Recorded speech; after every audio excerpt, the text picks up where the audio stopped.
Welcome to the Extraordinaire. Once more, we are still learning Python. So this time around, we're going to be continuing from where we left off, which is lists. So let me quickly clear out my screen here. I really need to figure out how to do this without having to come out of the Python shell.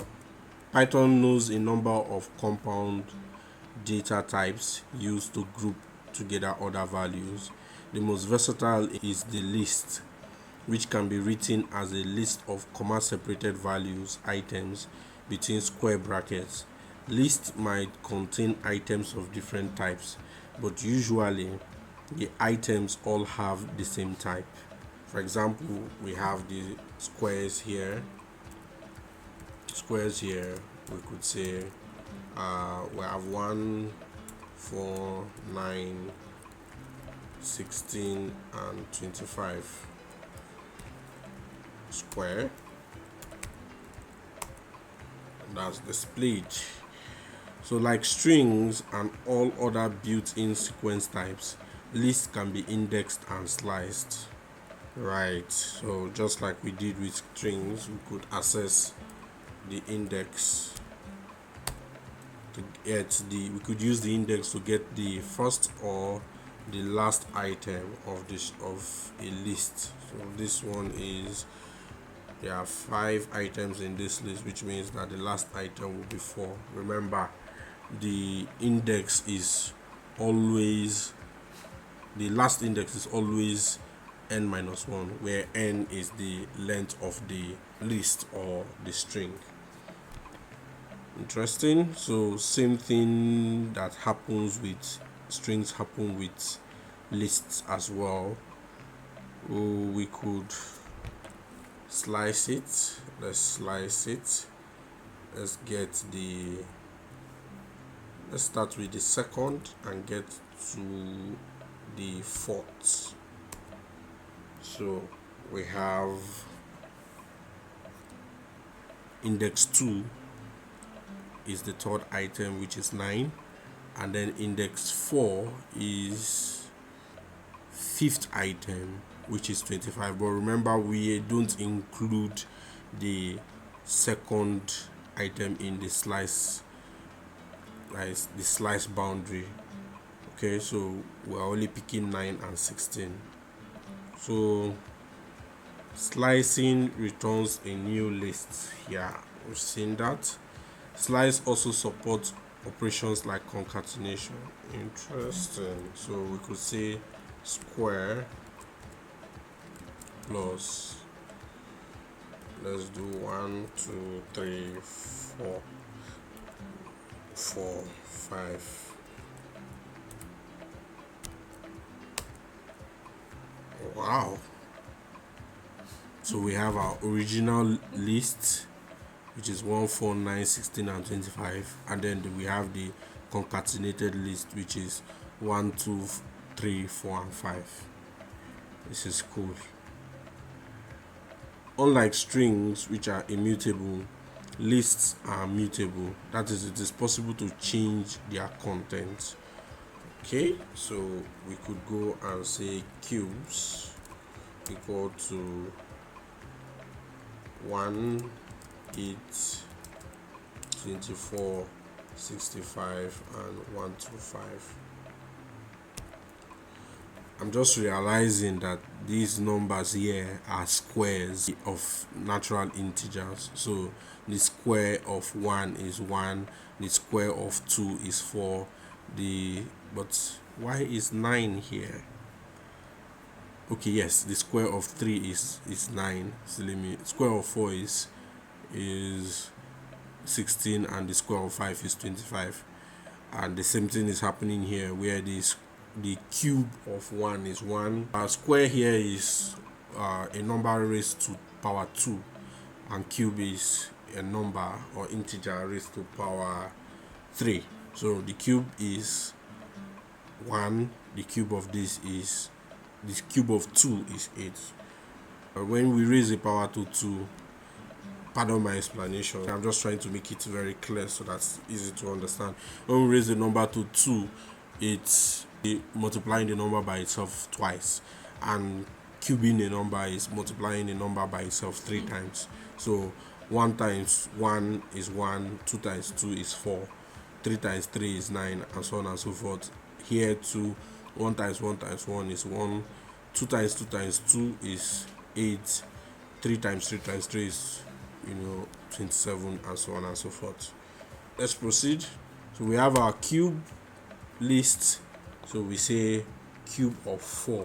Okay, so 4 cube of 4 is 64. Then we replace the wrong value, cubes of 3 instead of 4. Oh, interesting. Okay, so initially we put in 65 here, so now we are changing it to be the correct value. So if we change that to 64 and we do cubes again, now instead of 65 we have 64 in the third index, which is the fourth item. You can also add new items at the end of a list by using list append method. We'll see more about methods later. So if we say cubes dot append 216, now if we do cubes, what do we have? We have 216 at the end there. Can we just do cubes? Hold on, let me see. So we have that 64 is for 4, 125 is for 5, 6, let's do 6 raised to power 3, okay, and 7 raised to power 3, 3, 4, 3. Okay, can we do cubes this equal to 3, 4, 3? No, we can't. Right. So this is actually a valid syntax in PHP, but I guess it's not valid in Python. That's good to know. Let's do for 7 now. So cubes dot append 7 raised to power 3, and what do we have? 3, 4, 3. Interesting. Simple assignment in Python never copies data. When you assign a list to a variable, the variable refers to the existing list. Any changes you make to the list through one variable will be seen through all variables that refer to it. No. No. What this is saying is that, remember we talked about variables earlier where we have a value, and that value we want to save it somewhere on our system's memory so that we can access it later on. Python doesn't copy the data. Okay, let me just use this example that is given here. RGB is equal to red, green, and blue. Now if we reassign RGB is a variable. If we reassign that variable into another variable, RGBA is reassigned into RGBA, then if we do ID RGB equivalent to ID of RGBA. I don't know what ID is, but I suspect it's a way that you use to identify a particular variable. So if we do that, it says true, which means that they are basically the same object. And if we should append a new value to RGBA,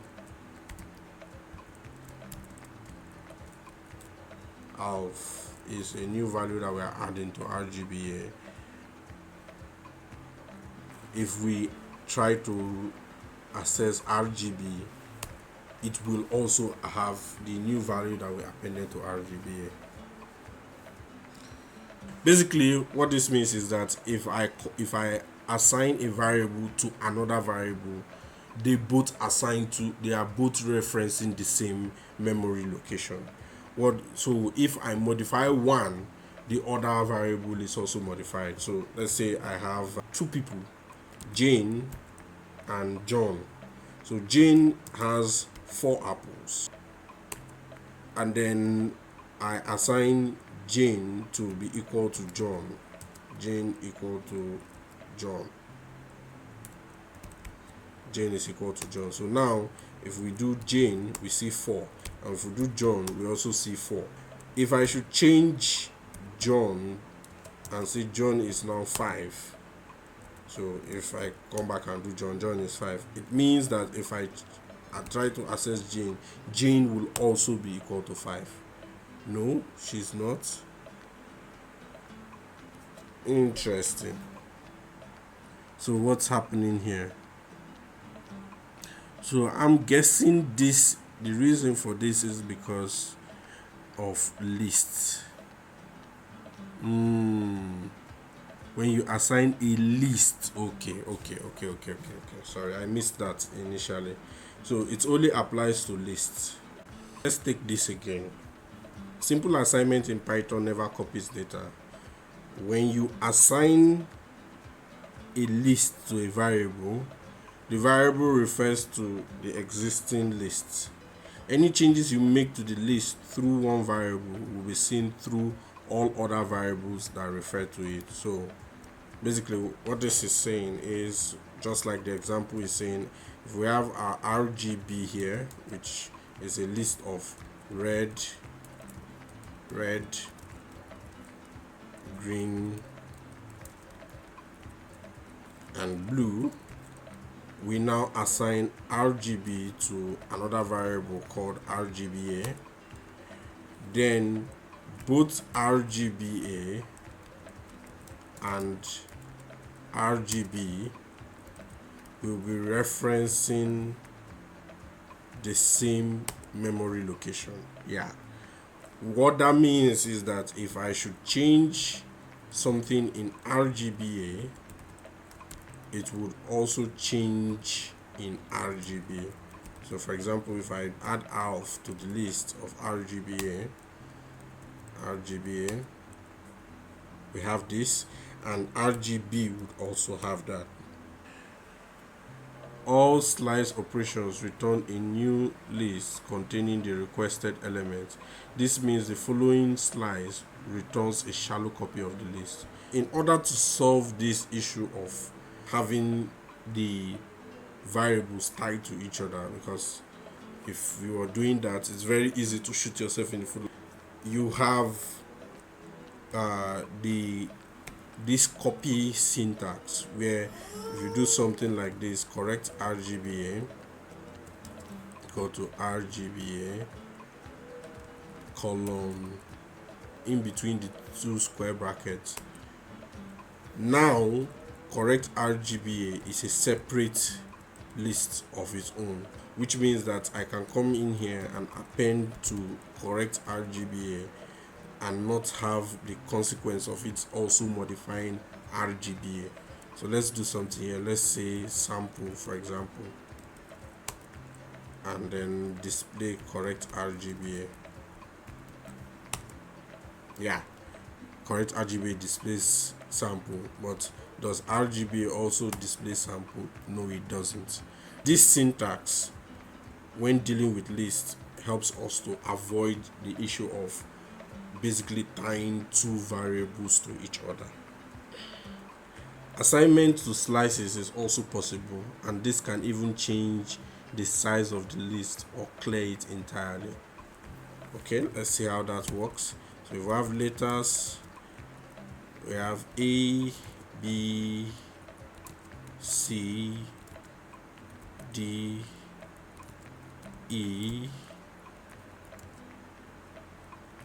F, G. Let's display the letters. A, B, C, D, E, F, G. Let's replace some values. So we are replacing the second from the second to the fifth index, which is the letters C, D, and E. We are replacing them with their uppercase counterparts, D and E.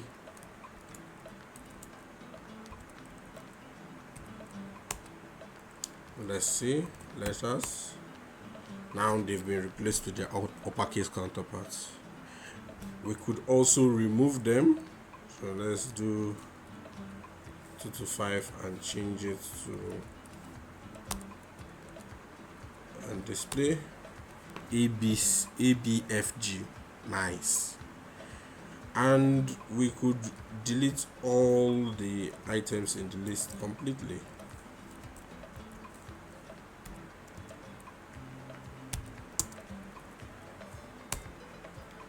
Okay, now let's see. Right, the list is empty. The built-in function len also applies to lists. So if I say letters, for example, is equal to A, B, C, and D, I can now do len letters and get the length of the list. It is possible to nest lists, create lists containing other lists. For example, okay, so we have A equal to A, B, C, ABC, and then we have N, which is equal to 1, 2, 3. Then we can have X, which is equal to A and N. Now if we display X, we have ABC and 1, 2, 3. So we can reference just the first list, which will be X0, and that gives us ABC. We can reference just the second list, which will be X1, which gives us 1, 2, 3. We can reference X01,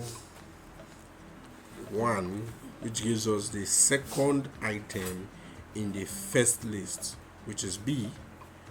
And we can also reference X11, which gives us the second item in the second list, which is 2. Nice. Let's exit a little. First steps towards programming. Of course, we can use Python for more complicated tasks than adding 2 and 2 together. For instance, we can write an initial subsequence of the Fibonacci series as follows. Let's see how that goes. So let's write a simple Fibonacci series AB equal to 0, 1. Then while A is less than 10, now we need to tab print A, and then tab again AB is equal to B A plus B. Nice. So this gives us a very simple Fibonacci series program. This example introduces several new features. The first line contains a multiple assessment. The variables A and B simultaneously get the values 0 and 1. So that's talking about A and B here getting assigned 0 and 1. On the last line, this is used again, demonstrating that the expressions on the right hand side are all evaluated first before any of the assignments take place. The right hand side expressions are evaluated from left to right. What this is saying is on this line here, we also do multiple assignments, but before the assignments are done, these ones are evaluated. So A plus B is evaluated, and the value of b is also evaluated, and the value of b is assigned to a, while a plus b is assigned to b. The while loop executes as long as the condition here a less than 10 remains true. In Python, like in C, any non-zero integer value is true. 0 is false. The condition may also be a string or list value. In fact, any sequence, anything with a non-zero length is true. Empty sequences are false. The test used in the example is a simple comparison. The standard comparison operators are written the same as in C. Less than is less than, greater than, we have equal to, we have less than or equal to, and then we have greater than or equal to, and not equal to. Makes sense. The body of the loop is indented. Indentation is Python's way of grouping statements. At the interactive prompt, you have to type a tab or spaces for each indented line. So that's what we did here. If you notice, we had to give some space here and here as well, so that this is indented, so that it knows that these lines of code make up a block of code. The interactive shell is able to tell that these lines of code make up a block of code because of this indentation that we gave here. In practice, you will prepare more complicated inputs for Python with a text editor. All decent text editors have an auto indent facility. When a compound statement is entered interactively, it must be followed by a blank line to indicate completion, since the parser cannot guess when you have typed the last line. Yeah, that's true. So that's why we had to hit enter twice before we got the program to run. Note that each line within a basic block must be indented by the same amount, which is what we did here. The print function writes the value of the argument it is given. It differs from just writing the expression you want to write, as we did in the earlier calculator examples, in the way it handles multiple arguments, floating point quantities, and strings. Strings are printed without quotes, and a space is inserted between items, so you can format things nicely like this. So you could say print the value of I is I, or we could say name equals John Doe, and then age equals 20, or let's say 24. We could say print my name is name and I am age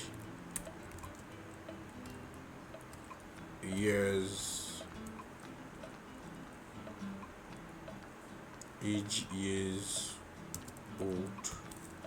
So this would just create a single string with spaces in between.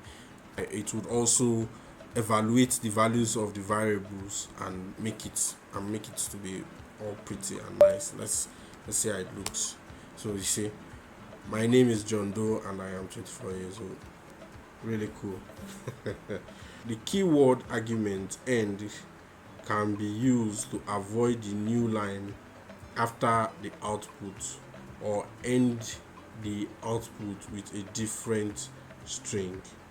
Nice. So if we want to print, we can use end to basically give a delimiter. So it can be used to avoid the new line, or end the output with a different string. Cool. Which we can see here. While looping to 1000, while printing A, we are using comma to delimit the items.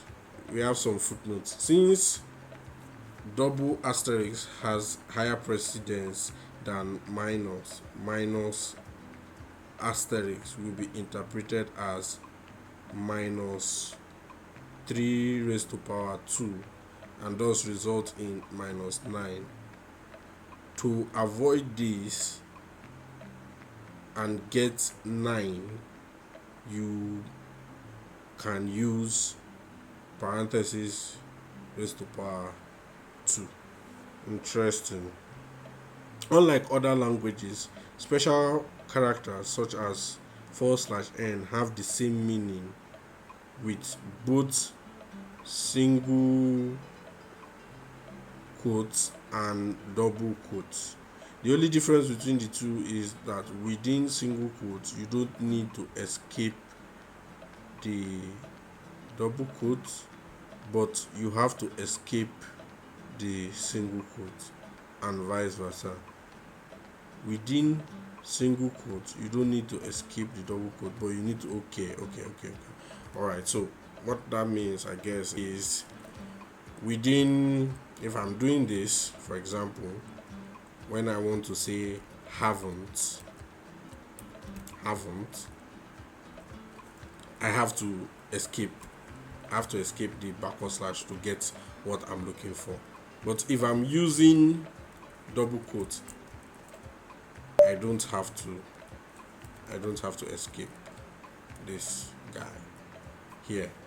I don't have to escape it. It just works. In the same way, if I'm saying Sally said come here, I don't have to escape the double quotes, right? Because I'm using them inside of a single quote, and it works. This has been really nice. We've been introduced to a lot of things, the basic types in Python, the numbers, the strings, and lists. We've also been introduced to the double assignments or multiple assignments, the conditionals, and the while loop, and a whole lot of other stuff. We're going to be digging deeper into Python in subsequent series, and I'd love for you to follow me along as we go on this journey together. If you like the video, please like, subscribe, share with your friends, and I'll see you in the next one. Bye.